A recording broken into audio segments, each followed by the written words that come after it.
Halo teman-teman, kembali lagi dalam membahas soal-soal kebidanan. Bagi teman-teman yang mungkin mengikuti P3K Kebidanan, SKB CPNS Kebidanan, atau UKOM Kebidanan. Pertama, seorang bayi berumur 9 bulan dibawa ibunya ke posyandu untuk kunjungan rutin. Hasil anamnesisnya, riwayat kelahiran normal mendapatkan imunisasi dasar sesuai jadwal. Hasil pemeriksaannya, nadinya 110 kali per menit, pernapasannya 40 kali, suhunya 36, berat badannya 7.500 gram, panjang badannya 70 cm. Setelah melakukan informed consent, bidan memberikan pelayanan vaksinasi sesuai jadwal. Apa metode pemberian vaksin yang paling tepat pada kasus tersebut?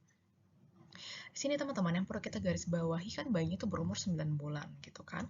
Dibawa ibunya ke posyandu gitu dengan imunisasi dasar sesuai jadwal. Sesuai jadwal teman-teman. 9 bulan sesuai jadwal itu bisa kita bilang campak ya teman-teman gitu. Jadi apa sih metode pemberian vaksin campak yang tepat pada kasus tersebut? Kita lihat opsi jawabannya ya teman-teman. A. Subkutan. Ya, ini jawabannya teman-teman. A. Karena apa? Campak itu teman-teman diberikan melalui jarum suntik pada jaringan lemak secara subkutan atau di bawah permukaan kulit gitu. Intervena salah, IM salah, sama interkuta salah. Berarti yang paling benar jawabannya A.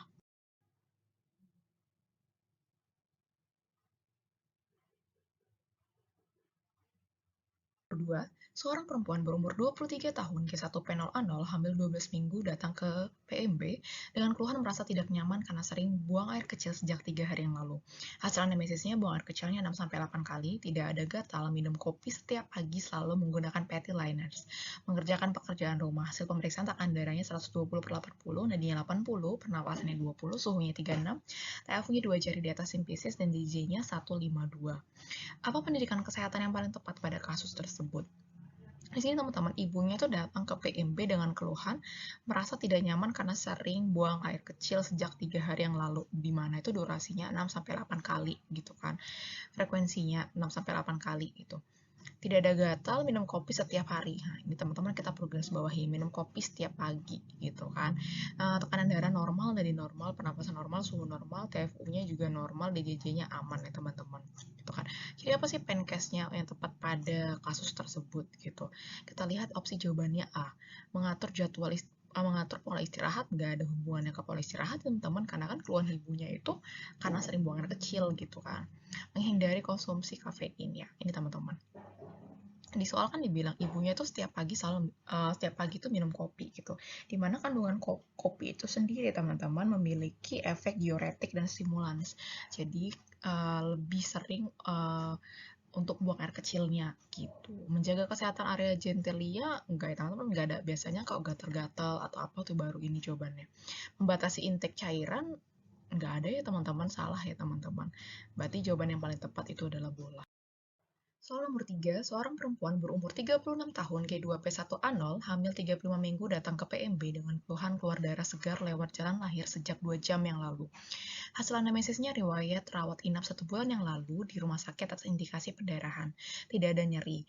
Hasil pemeriksaan tangan darahnya 110/70 dari 80, pernapasannya 24, suhu 37, TFU 33, DJJ 140 kali per menit. Rencana asuhan apa yang paling tepat pada kasus tersebut?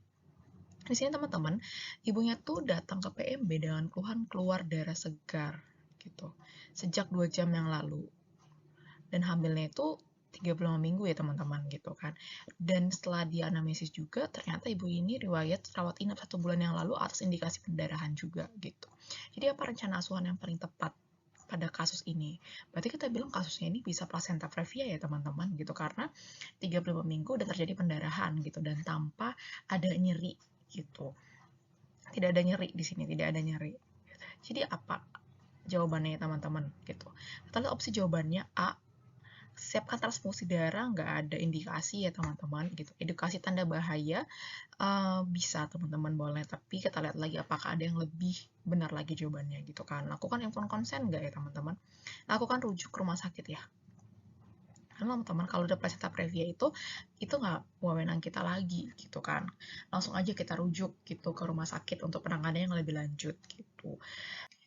Berikut teman-teman bagan penata laksanaan dari placenta previa.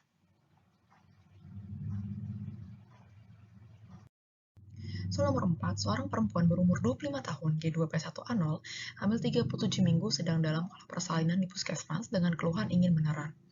Hasil pemeriksaannya di giginya 156 kali per menit dengan kepala janin sudah tampak 5-6 cm depan vulva.